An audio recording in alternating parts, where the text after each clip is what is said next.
रहमत ड्रामे की स्टोरी काफ़ी दिलचस्प है। एक यतीम बच्ची जिसका वालिद उसके साथ इतनी नफ़रत करता है और उसने जो वो आगे जाकर अपनी ज़िंदगी में अपनी बहनों की भी परवरिश करनी है और अपने लिए भी मुश्किलात झेलनी है। आने वाली साथ काफ़ी दिलचस्प मोमेंट्स पैदा करने वाली है।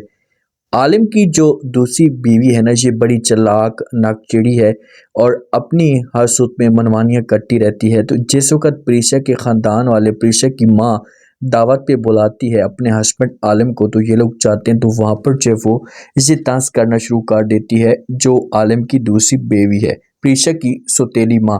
इसे बात करती है, कहती है कि भई आजकल के दौर में जो लड़के वाले होते हैं ना, इनके बड़े लैन-लॉर्ड नखरे होते हैं और कोई भी अगर लड़की के अंदर ऐब उनको नज़र आ जाए ना, तो ये फ़ौरन इनकार कर देते। अब इसका जो इशारा होता है ना, प्रीशा की बहन की तरफ होता है जो चेयर पे होती है या जो मासूर होती है। उसे तो इस मामले पे दुख होता है और प्रीशा भी वहाँ पर मौजूद होती है। प्रीशा जब ये बातें सुनती है तो इससे भी तकलीफ़ होती है। अब प्रीशा की सौतेली माँ कहती कि आप जल्दी से करें, मैं ये चाहती हूँ कि आप प्रीशा की शादी करवा दें कि ऐसा ना हो कि प्रीशा के साथ भी कुछ ऐसा हो जाए और ये भी ऐसे आपकी ज़िंदगी में एक तूफ़ान बनकर बैठी रहे। अब आलिम की बेगम को ख़तरा है प्रीशा से, क्योंकि प्रीशा इनको अपनी औकात याद दिलाती। अब प्रीशा जब ऑफिस से छुट्टी करके आ रही होती है तो वो इतने में जब वो एक गाड़ी आती है और उस गाड़ी के अंदर जो लड़का होता है बारी, ये अब गाड़ी तेज़ी के साथ आ रही होती है तो इसके सामने प्रीशा आती है। तो जब गाड़ी से एक्सीडेंट होने लगता है तो बारी जो होता है गाड़ी को रोक लेता है, लेकिन प्रीशा से जो चीज़ें होती नीचे गिर जाती हैं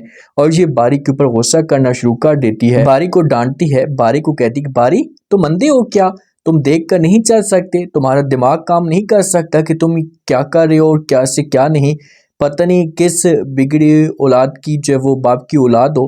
तो जब ये बातें बारी सुनते हैं तो बारी को गुस्सा आता है और बारी जो होता है ना, ये प्रीशा को कहता है कि मैं लिहाज कर रहा हूँ, आप एक लड़की हैं, तमीज़ के दायरे में रहकर बात करें, अगर दोबारा आपने ऐसी कोई बात करने की कोशिश की तो अच्छा नहीं होगा।